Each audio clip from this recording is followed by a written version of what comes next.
আসসালামু আলাইকুম dear viewers, আপনাদের সামনে আরেকটি নতুন লেসন আজকে আমরা হাজির হলাম। এই লেসনে অনেক কিছু চারটি এজেন্স ফ্রেজেস রয়েছে বা গ্রামাটিক্যাল স্ট্রাকচার যেটাই আমরা বলি না কেন, এক কথায় আমরা বাংলা টু ইংরেজি ট্রান্সলেশন করার জন্য যেই রুলসগুলো, যেই ফ্রেজগুলো, যেই জিনিসগুলো গুরুত্বপূর্ণ দৈনন্দিন জীবনযাপনে কাজে লাগে সেটির উপর লেসনটি তৈরি। তো চলুন দেরি না করে শুরু করি।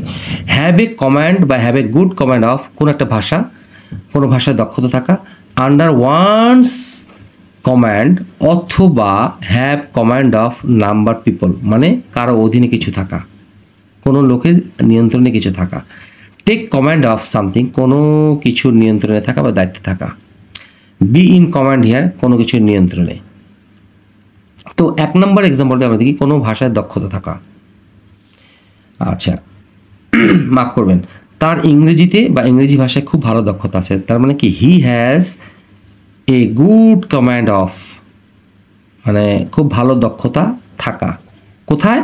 অফ দ্য ইংলিশ ল্যাঙ্গুয়েজ, মানে ইংরেজি ভাষার ইংরেজি অফ দ্য ইংলিশ ল্যাঙ্গুয়েজ, ভাষায় দক্ষতা থাকা। যে ভাষা বলবে সে ভাষায় দক্ষতা থাকা। আচ্ছা, under one's command have a good command of. আচ্ছা, একটা হচ্ছে have a good command of people, কারো অধীনে কিছু থাকা। আচ্ছা আচ্ছা, আমার অধীনে 15 জন শ্রমিক আছে বা কাজ করে, আছে বা 15 জন শ্রমিক কাজ করে। তাহলে I have 15 labours in my command. দেখেন ব্যবহারগুলো, দেখেন এই ব্যবহারগুলো খুব গুরুত্বপূর্ণভাবে দেওয়ার চেষ্টা করছি এখানে, আপনারা গুরুত্ব সহকারে দেখবেন। আরেকটা করা যেতে পারে, I have command of 15 labours. দেখেন I have command of 15 labours, দুইভাবে করা হয়েছে। তো আপনারা এই জিনিসগুলো এখানে ফলো করে দেখবেন যে আমি কীভাবে প্যাটার্ন করেছি। আপনারা যদি মনে করেন আমার আন্ডারে এতজন লোক আছে, এতজন কাজ করে, এই দুই স্ট্রাকচারটা ব্যবহার করতে পারেন, দুইটি structure.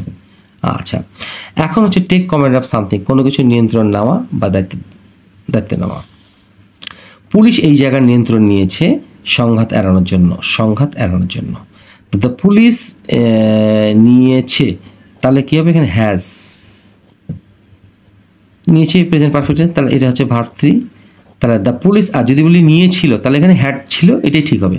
The police has taken command, নিয়েছে, অফ দ্য প্লেস, এই জায়গার নিয়ন্ত্রণ নিয়েছে, কোনো এক জায়গার নিয়ন্ত্রণ নিয়েছে। তা the police has taken command of this place, কী করার জন্য?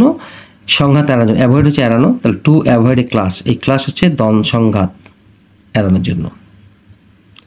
আচ্ছা, বি ইন কমান্ড, কোনো কিছু নিয়ন্ত্রণে। আমি এখানকার নিয়ন্ত্রণে আছি, অর্থাৎ আমি এই জায়গার দায়িত্বে আছি। I am in command here, অথবা I am in charge, CHAR, in charge. I am in charge of, I am in charge of this place, এটা করা যেতে পারে। I am in charge of this place, এই জায়গার আমি নিয়ন্ত্রণে আছি বা আমি চার্জে রয়েছি।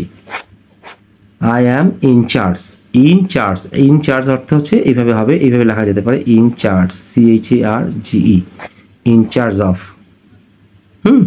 আমার লেখা অত্যন্ত খারাপ, আশা করি একটু ইগনোর করবেন, লেখাগুলো ইগনোর করবেন। আমি খুব চেষ্টা করছি আস্তে আস্তে লেখাগুলো একটু বোঝানোর জন্য, খুব তাড়াতাড়ি করতে যাই, ভালো করে বোঝাতে যাই, অনেক সময় আমার লেখাগুলো একটু খারাপ হয়ে যায়, সেই জন্য ক্ষমাশীল।